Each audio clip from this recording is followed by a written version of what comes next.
भूकंप से आई तबाही के बाद तुर्की में युद्ध स्तर पर रेस्क्यू ऑपरेशन जारी है। रेस्क्यू टीम मलबे में दबे लोगों को निकालने के लिए लगी हुई है और इस बीच मलबे से एक बच्ची को सुरक्षित निकाला गया, जिसकी एक्सक्लूसिव तस्वीरें आप न्यूज़ 18 इंडिया पर देख रहे हैं।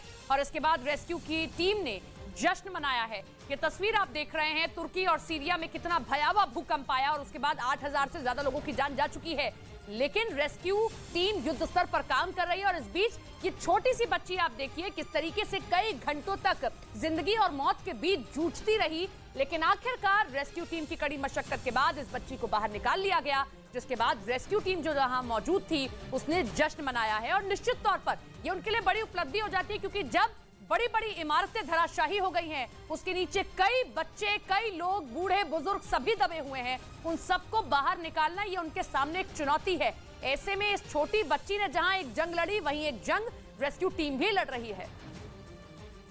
भूकंप के कई ताकतवर झटकों से तबाह हो चुके तुर्की की मदद के लिए भारत से एनडीआरएफ की एक टीम और बड़ी मात्रा में राहत सामग्री रवाना की गई।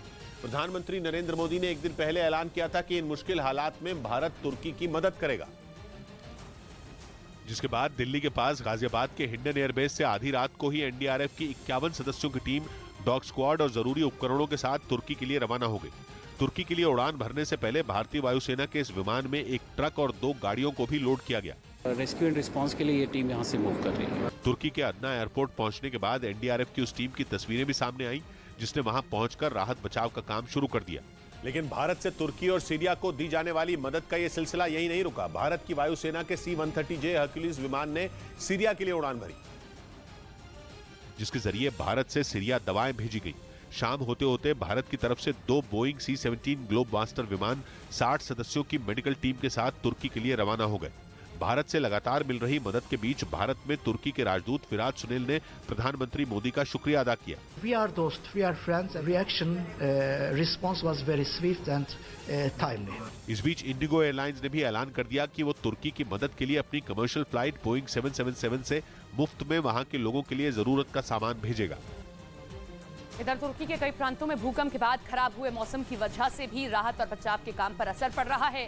सबसे ज्यादा परेशानी माल्टिया प्रांत में रहने वाले लोगों को हो रही है, क्योंकि वहां हो रही बर्फबारी ने लोगों पर दोहरी मार की है। विनाशकारी भूकंप से तो लोगों से किसी तरह अपनी जान बचा ली, लेकिन लगातार हो रही बर्फबारी की वजह से वो अब सड़कों पर रात गुजारने को मजबूर हो गए हैं। कड़ाके की इस ठंड में ज्यादातर लोग अपने घर में इसलिए नहीं जा सकते क्योंकि वो अब मलबा बन चुके हैं। बताया गया कि उस मलबे में कुछ लोग अभी भी दबे हुए हैं, लेकिन खराब मौसम की वजह से राहत और बचाव का काम शुरू नहीं हो पाया है। वहीं तुर्की के हतय प्रांत में भूकंप के बाद कुछ इलाकों में आई बाढ़ लोगों के लिए परेशानी का सबब बन गई। न्यूज़ 18 इंडिया की web series FIR number 208 streaming now.